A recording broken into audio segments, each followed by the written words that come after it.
નમસ્કાર દર્શક મિત્રો, નિર્માણ ન્યૂઝની વિશેષ રજૂઆત ઝરોઆર કાર્યક્રમ સાથે હું છું યજ્ઞ. દર્શક મિત્રો, આજે ઝરોઆર કાર્યક્રમમાં વાત કરવાની છે વડાપ્રધાન નરેન્દ્ર મોદી ઘણા દિવસો બાદ જે ફરી એકવાર વિદેશ યાત્રાએ તો અત્યારે હાલ નીકળ્યા છે, અને તેમાં પણ સૌથી પહેલી વિદેશ યાત્રા બાંગ્લાદેશના મુકામે છે. બાંગ્લાદેશ ખાતે જે એક બાજુ તેમણે આઝાદીના સુવર્ણ જયંતિના મુખ્ય અતિથિ તરીકે પણ તેઓ પહોંચ્યા છે, સાથે અલગ અલગ કાર્યક્રમમાં હાજરી આપવા માટે પણ તેઓ પહોંચ્યા છે. અને તેની સાથે જે વડાપ્રધાન નરેન્દ્ર મોદી બાંગ્લાદેશની જે મુલાકાતે પહોંચ્યા હતા, અને તેમાં પણ સૌથી પહેલાં તેમનું ગાર્ડ ઓફ ઓનર આપવામાં આવ્યું, અને ત્યારબાદ વિવિધ કાર્યક્રમોમાં તેમણે હાજરી આપી હતી. બાંગ્લાદેશમાં જે ભારતીય સમુદાય હતો તેમની સાથે પણ તેમણે ચર્ચા વિચારણા કરી, અને ત્યારબાદ ત્યાં જે શેખ મુજીબુર રહેમાન તેમને જે શ્રદ્ધાંજલિ પાઠવી હતી તેની સાથે તેમને યાદ પણ કર્યા હતા. આ દરેક પરિસ્થિતિમાં સવાલ એ હોય છે કે એક બાજુ ભારતમાં પશ્ચિમ બંગાળની જે ચૂંટણી જોવા મળી રહી છે, અને બીજી બાજુ આ બાંગ્લાદેશનો પ્રવાસ કેટલો યોગ્ય? રાજકારણમાં શું એક નવું ઉમેરાશે? કંઈક મુદ્દો તો અત્યારે હાલ ઘણા બધા છે, કારણ કે આવતીકાલથી જે પ્રમાણે પશ્ચિમ બંગાળની ક્યાંક અત્યારે હાલ તો ચૂંટણીનું જે બ્યુગલ તો વાગી ચૂક્યું છે, મતદાન પણ થવાના છે, અને તેમાં આ પહેલો જ બાંગ્લાદેશનો પ્રવાસ કેટલો યોગ્ય? રાજકીય ગતિવિધિઓ અત્યારે હાલ તો કેટલી તેજ થવા માંડી છે, તે દરેક ઉપર આપણે ચર્ચા વિચારણા કરીશું. ત્યારે આ મુદ્દા પર ચર્ચા વિચારણા કરવા માટે અમારી સાથે જોડી ગયા છે પ્રદીપ મલિક, કે જેઓ વરિષ્ઠ પત્રકાર છે, અને તેમની સાથે રાજકીય વિશ્લેષક એવા હિરેન કોટક. જે આ બન્યું સૌથી પહેલાં તો સ્વાગત છે. પ્રદીપભાઈ, સૌથી પહેલો પ્રશ્ન આપને, આખી જે પરિસ્થિતિ જોવા મળી છે કે આજની જો વાત કરવામાં આવે પ્રદીપભાઈ, બાંગ્લાદેશનો સૌથી પહેલો પ્રવાસ, આટલા દિવસો વીતી ગયા અને ત્યારબાદ સૌથી પહેલો વિદેશ પ્રવાસ એ અત્યારે તો ક્યાંક બાંગ્લાદેશમાં જોવા મળ્યો, અને બાંગ્લાદેશની સાથે ક્યાંક પશ્ચિમ બંગાળની જે ચૂંટણી, ચલો પશ્ચિમ બંગાળને લઈને આપણે પછી ચર્ચા વિચારણા કરીએ, પરંતુ આ સૌથી પહેલો બાંગ્લાદેશનો પ્રવાસ કઈ રીતે જોઈ રહ્યા છો? આ બાંગ્લાદેશના પ્રવાસને આપ. યજ્ઞભાઈ, આપ જેમ કે કીધા કે સૌ પ્રથમ પ્રવાસ કોરોના પછીના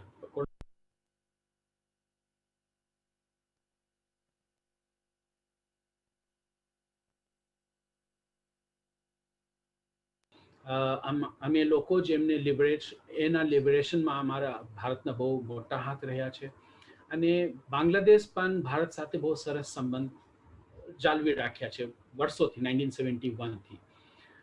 આજના જીઓ પોલિટિકલ દૃષ્ટિએ જોઈએ તો બાંગ્લાદેશ સાથે ભારતની જે ટ્રેડ અને કોમર્સ છે આશરે 10 બિલિયન, 10 અબજ ડોલરની આસપાસ છે.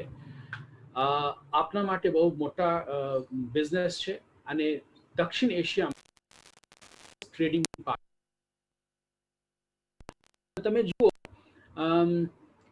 બાંગ્લાદેશના ટ્રેડ ચાઇના સાથે ઇન્ડિયા કરતાં લગભગ 3-4 ગણા વધારે છે, અને ચાઇનાનું ઇન્ફ્લુઅન્સ વધી રહ્યા છે, અને ચાઇના પ્રયત્ન કરી રહ્યા છે. તો ભારત માટે બહુ ઇમ્પોર્ટન્ટ છે જીઓ પોલિટિકલ દૃષ્ટિએ, અને ભારતના પ્રધાનમંત્રી શ્રી નરેન્દ્ર મોદી જો આટલા સમય પછી વિદેશ પ્રવાસ કરી રહ્યા છે. બાંગ્લાદેશ ઇન્ડિયાની જે પોલિસી છે, neighbourhood first,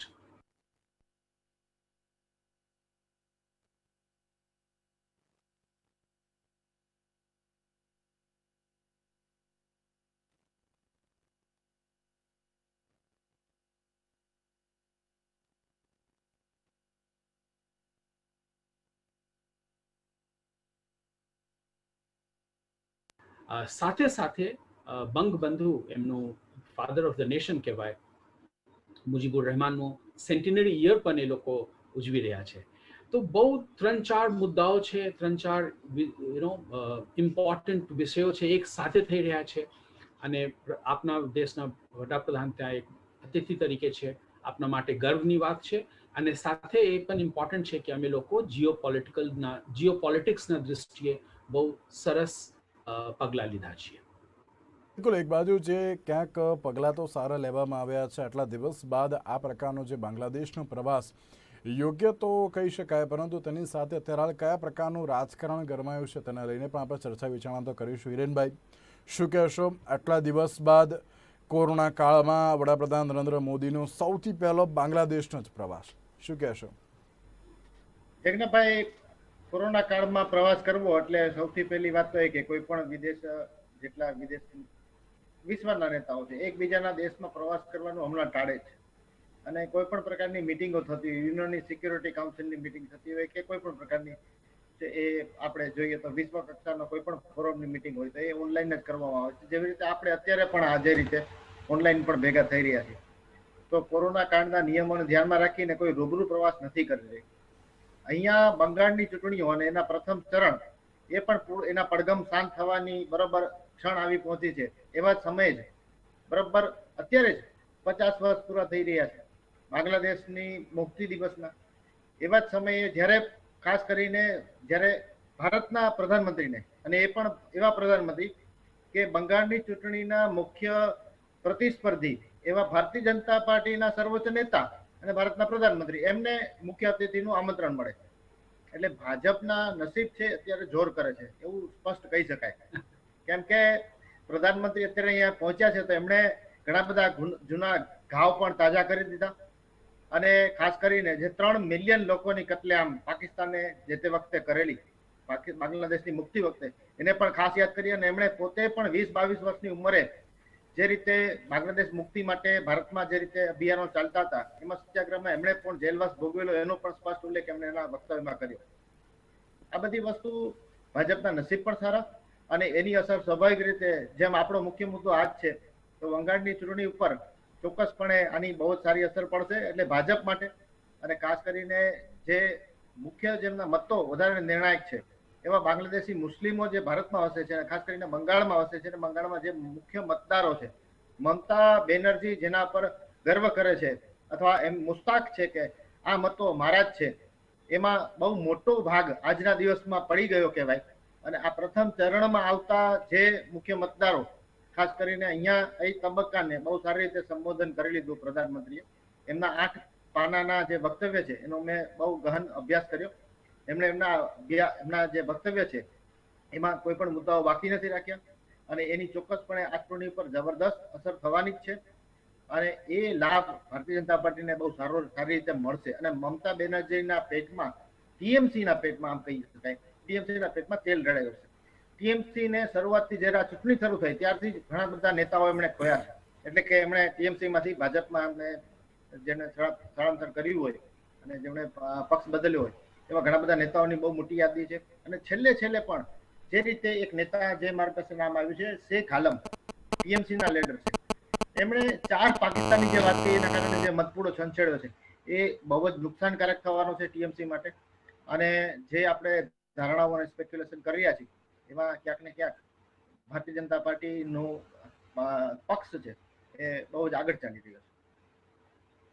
Bharatiya Janata party તો આગળ ચાલી રહી છે. સાથે પ્રદીપભાઈ આ જ પ્રશ્ન આપણે કે આજે આખી પરિસ્થિતિ જોવા મળી રહી છે, બંગાળની ચૂંટણી છે વિધાનસભાની, અને બીજી બાજુ સૌથી પહેલો પ્રવાસ આ બાંગ્લાદેશનો. ક્યાંક CAA લઈને પણ ચર્ચા વિચારણા જોવા મળી હતી અને તેની સાથે જે ઘણું બધું એ વખતે રાજકીય ધમાસાણ પણ જોવા મળ્યું હતું. શું લાગી રહ્યું છે કે આ જે બાંગ્લાદેશનો પ્રવાસ છે તે ક્યાંક પશ્ચિમ બંગાળની જે ચૂંટણી છે ને તેમાં ફાયદો કરાવી શકે તેમ ભારતીય જનતા પાર્ટીને? થોડીક ફાયદા તો થશે. જેમ હિરેનભાઈ કહેતા હતા કે મોટું ગાબડું પડી ગયું છે આજે જ. આઈ એમ નોટ શ્યોર કે આજે જ પડી ગયા છે, પણ ચોક્કસ ફરક તો પડશે. જો ઓપ્ટિક્સ બહુ મોટી વસ્તુ છે પોલિટિક્સમાં, અને ચૂંટણીના એક દિવસ પહેલા એ પ્રધાનમંત્રી ત્યાં મુખ્ય પ્રધાન નરેન્દ્રભાઈ ત્યાં પહોંચે અને એવા 2-3 જગ્યાએ જઈ રહ્યા છે જે બહુ ઇમ્પોર્ટન્ટ છે ભારતીયો માટે પણ અને ભારતમાં રહેતા હિન્દુઓ માટે પણ. અને બાંગ્લાદેશ તો છે જ પ્રાઇમરીલી ઇસ્લામિક કન્ટ્રી છે પ્રાઇમરીલી. તો એ જે ઓપ્ટિક્સ છે જ્યારે મોદી સાહેબે મંદિરના વિઝિટ લેશે, એમાંથી એક મંદિર છે જે માટુઆ લોકોના જે મોટા લીડર છે, આદિવાસી, પાર્ડન જી આપ કઈ કહેતા હતા? ઠાकुर સાહેબ, હરિચંદ ઠાકુર કહેવાય, માટુઆ સંઘના સંસ્થાપક છે અને એના એક મંદિર છે એનો મુલાકાત લઈ રહ્યા છે. પછી એક બીજા મંદિરમાં જઈ રહ્યા છે. તો આ બધું એક ડેફિનેટલી એક સ્પેક્ટેકલ હોય, એક ફોટો ઓપોર્ચ્યુનિટી હોય જેની અસર વોટર્સ ઉપર પડે જ. સાથે ભારતના જે બાંગ્લાદેશમાં રહેતા જે વોટરો છે, જે જો તમે એમને હિન્દુ મુસ્લિમમાં વહેંચ્યું તો જો મુસ્લિમ વોટરો છે એમને પણ લાગશે કે જુઓ ભારત બાંગ્લાદેશને આટલા મહત્વ આપી રહ્યા છે. Most of these many of these Muslim voters, ઘણા બધા મુસ્લિમ વોટર્સ બાંગ્લાદેશથી જ આવ્યા છે અહીંયા અને ત્યાં વસી ગયા છે, રાઈટ. તો એમને પણ લાગે કે મારા દેશને ભારતના પ્રધાનમંત્રી મહત્વ આપી રહ્યા છે અને મારા દેશ, ઓરિજિનલ દેશ જે છે બાંગ્લાદેશ, એ પણ ભારતને મહત્વ આપી રહ્યા છે. તો થોડીક તો પોઝિટિવ થોડીક સકારાત્મક વિચાર તો એમના મનમાં ચોક્કસ આવશે. એ વોટમાં પરિવર્તિત થાય કે નહીં થાય હું અત્યારે નહીં કહી શકું. હું ગ્રાઉન્ડ લેવલ ઉપર નથી અત્યારે, પણ જો હોત તો કદાચ I would have sad. But મને લાગે છે ચોક્કસ એક પોઝિટિવ જે કહેવાય પોઝિટિવ વાતાવરણ તો ચોક્કસ ભાજપા માટે પોઝિટિવ વાતાવરણનું નિર્માણ ચોક્કસ થઈ રહ્યા છે ત્યાં. બિલકુલ, ક્યાંક અત્યારે તો ભારતીય જનતા પાર્ટી જે પ્રમાણે પ્રચાર પ્રસાર કરી રહી છે તે ઉપરથી તો લાગી રહ્યું છે કે અત્યારે પૂરેપૂરું જે 5 રાજ્યોની ચૂંટણી નહીં પરંતુ માત્ર એક જ રાજ્યની ચૂંટણી હોય ને તેવી પરિસ્થિતિનું નિર્માણ થવા પામ્યું છે. ભારતીય જનતા પાર્ટીએ જે પોતાના સ્ટાર પ્રચારક વડાપ્રધાન નરેન્દ્ર મોદી હોય, અમિત શાહ હોય કે પછી અન્ય કોઈ પણ ઉમેદવાર હોય તેમના માટે જે પ્રચાર પ્રસાર તો ખૂબ જ પૂરજોશમાં કર્યો છે. હિરેનભાઈ, ક્યાંક એવું લાગી રહ્યું છે કે પહેલાં CAA NRCને લઈને જે ચર્ચા વિચારણાઓ જોવા મળતી હતી અને તેમાં પણ એવું હતું કે જો આને લાગુ કરી દેવામાં આવશે તો ક્યાંક બાંગ્લાદેશીને જે ફરી એકવાર જે વતન પરત ફરવું પડશે. અને બીજી બાજુ જે આ બાંગ્લાદેશનો પ્રવાસ, સ્વર્ણ જયંતિમાં ચીફ ગેસ્ટ તરીકે વડાપ્રધાન નરેન્દ્ર મોદી ગયા છે. આ બાજુ પશ્ચિમ બંગાળમાં જે ચૂંટણી, ચોક્કસથી ક્યાંક 50 સીટોને અત્યારે તો ફાયદો થાય તેવું ક્યાંક અત્યારે તો બંગાળનું ગણિત જોવા મળી રહ્યું છે. શું કહેશો આપ તેને લઈને?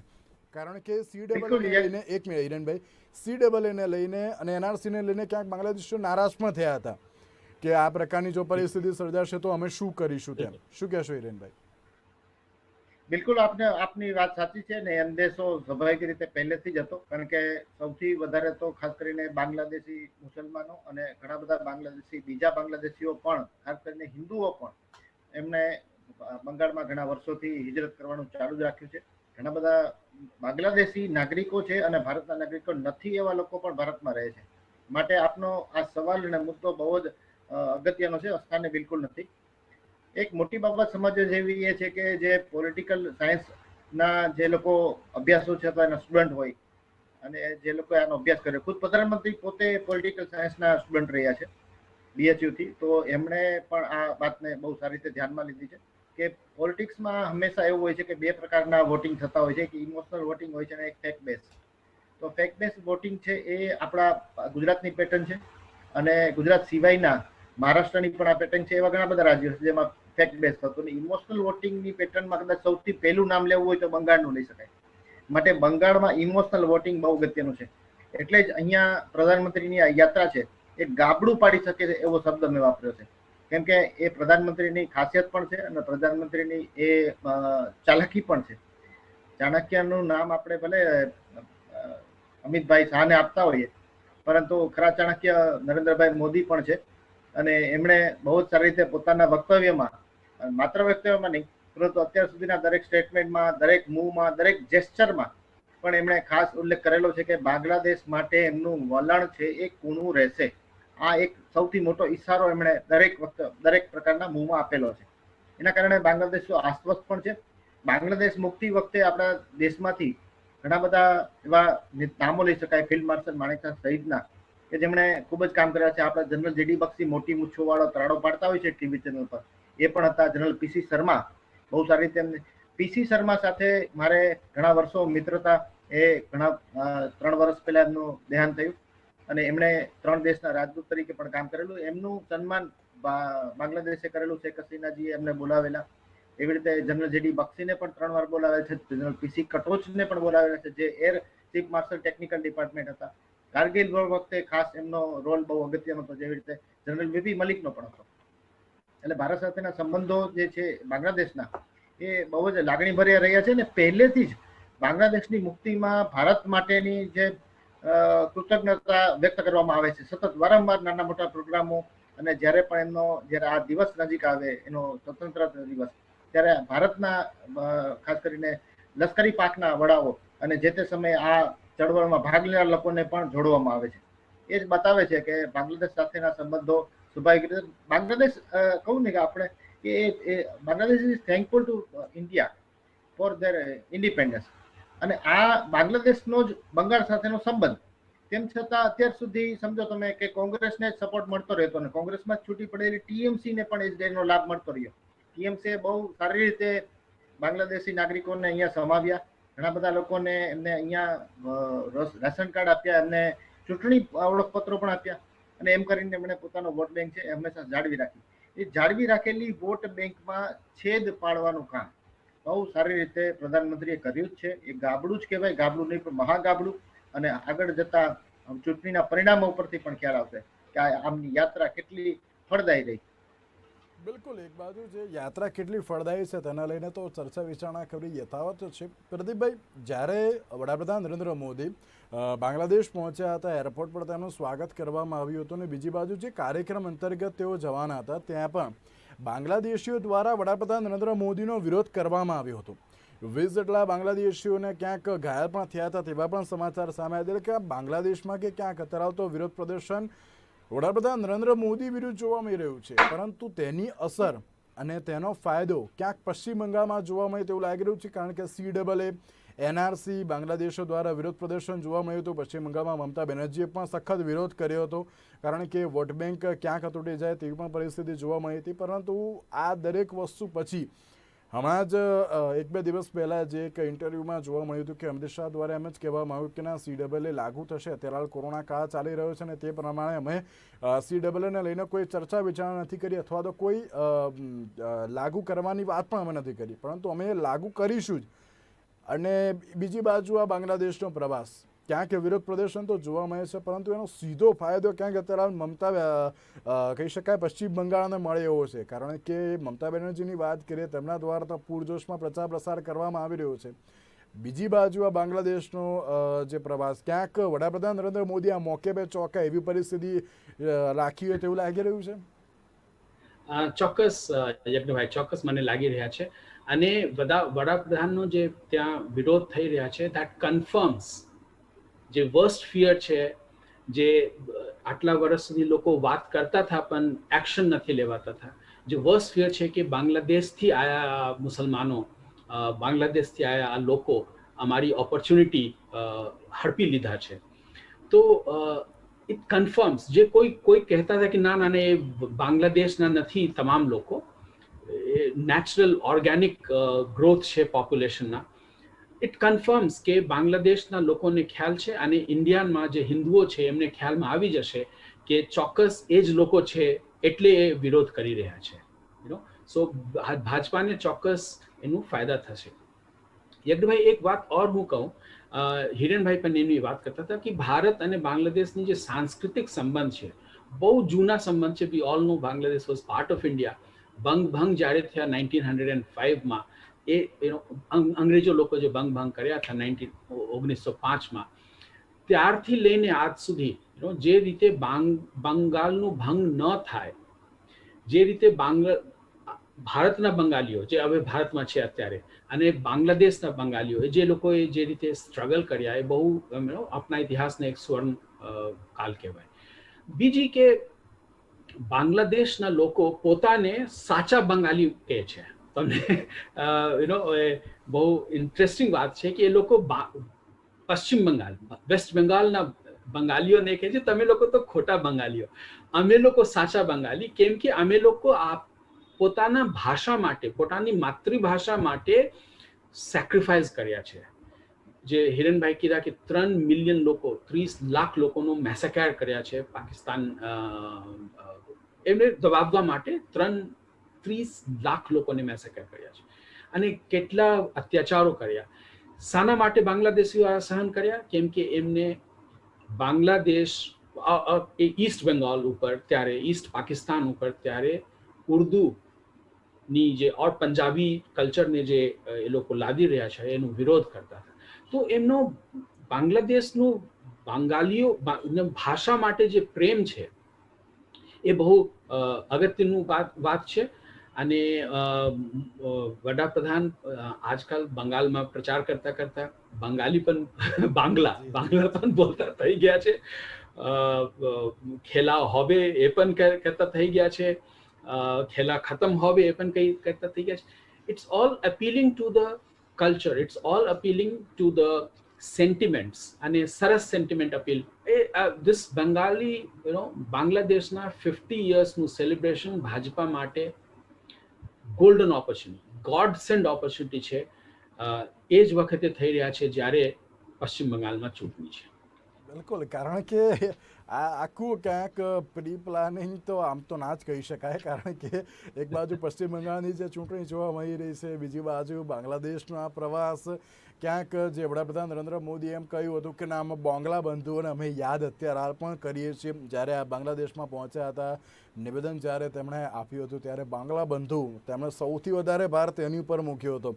ક્યાંક આની અસર, ક્યાંક આની ઇમ્પેક્ટ અને અસર જે આપણે કહેતા હોઈએ છીએ. બીજી બાજુ વોટ બેંક ક્યાંક અત્યારે હાલ તો તૂટી શકે છે તેવું સ્પષ્ટપણે જોવા મળી રહ્યું છે હિરેનભાઈ, કારણ કે બાંગ્લાદેશ અને તેની સાથે બંગાળની, જે પ્રમાણે પ્રદીપભાઈએ કહ્યું કે ક્યાંક અત્યારે હાલ તો સાચા બંગાળીઓ છીએ તેવી પણ ક્યાંક ભાવના જે ઉત્પન્ન કરી હતી, ને તેની સાથે જે ત્યાં સ્ટેટમેન્ટ આપે, જે ત્યાં પ્રેમ દેખાડે અથવા તો જે વાતચીત કરે, તેની અસર સીધી પશ્ચિમ બંગાળ ઉપર પડે તેવું સ્પષ્ટપણે જોવા મળી રહ્યું છે. હિરેનભાઈ. ચોક્કસથી યજ્ઞેશભાઈ, પ્રધાનમંત્રીને પોતિકા બની જવું, અને પ્રધાનમંત્રી best learner, not only best learner, a quick learner પણ છે. અને જેવી રીતે પ્રદીપભાઈ બહુ સરસ વાત કરી કે બાંગ્લાદેશીને બાંગ્લા ભાષામાં જ એમને સંબોધન કરવા માટે ઘણા બધા શબ્દોનો પ્રયોગ કર્યો. ઉપરાંત આ વખતે એમણે ખાસ એક આખી કવિતા જ સંભળાવી, 4 લાઈનની જ કવિતા છે. એમણે ગોવિંદો હાલદારજીની એક કવિતા છે, એમનો ઉલ્લેખ કર્યો. એમણે કહ્યું, એક સાગર રોક્તેર વિનિમયે બાંગ્લાર સ્વાધીનતા આનલે ઝારા, આમરા તમાદેવ ભૂલબો ના, આમરા તામોદેર ભૂલબો ના. એટલે કે જેમણે પોતાના રક્ત સાગરથી બાંગ્લાદેશની આઝાદી અપાવી, અને અમે એમને ભૂલીશું નહીં, અમે એમને બિલકુલ નહીં ભૂલીએ.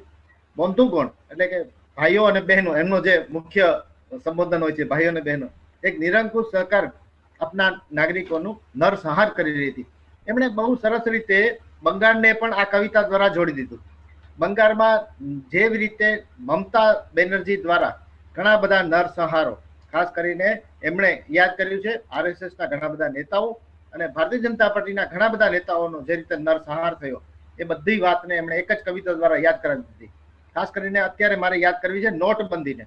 એ નોટબંધી હતી, એ નોટબંધીનું એક મુખ્ય કારણ એ પણ હતું, કેમ કે હું રક્ષા વિશેષજ્ઞ તરીકે પણ જ્યારે મારી વાત કરતો હોઉં ત્યારે મારો એમાં પણ અભ્યાસ હોય છે. તો નોટબંધીના 2 કારણો હતા. કાળું ધન પણ હતું, અને બીજું ફેક કરન્સી. ફેક કરન્સી પણ એક બહુ મોટું કારણ હતું. અને એ ફેક કરન્સીના 2 મુખ્ય દ્વાર ભારતમાં જો કોઈ કહેવાય તો એક જમ્મુ મારા ધ્યાનમાં હતું, અને સૌથી મોટું જેને કહેવાય બંગાળ. બંગાળથી ફેક કરન્સીનું કામ છે. એ ઘણા બધા અસામાજિક તત્વો આ કરી રહ્યા હતા, અને એમાં એક કારણે ઘણો બધો ફાયદો. આ દરેક પરિસ્થિતિ વચ્ચે જે વડાપ્રધાન શ્રી એમ કહેતા હોય છે ખેલ ખતમ હોબે, એ થઈ શકે છે કે શું આમાં? બિલકુલ કરી શકે એવી સ્થિતિ છે એ રીતે કે શ્રેષ્ઠ હવે. એટલે કે હવે બહુ નહિવત શક્યતાઓ છે કે પરિસ્થિતિ ન પલટે. તો એમણે બહુ સારી બાબત ઉપર સૂચન કર્યું, અને કદાચ કહી શકાય કે એમણે પોતાની સ્થિતિનું પણ વર્ણન કર્યું છે.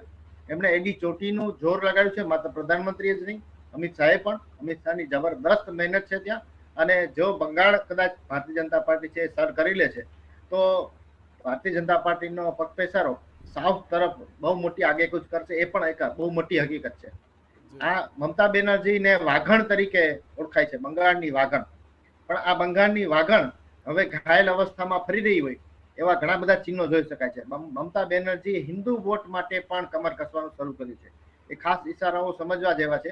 એમણે ઘણી બધા હિન્દુ નેતાઓ, હિન્દુ ધાર્મિક ગ્રંથોના ઉલ્લેખ કરવાનું પણ છેલ્લી ઘડીએ શરૂ કર્યું, અને મંદિરોની મુલાકાત પણ શરૂ કરી છે. આ બહુ સૂચક બાબત છે.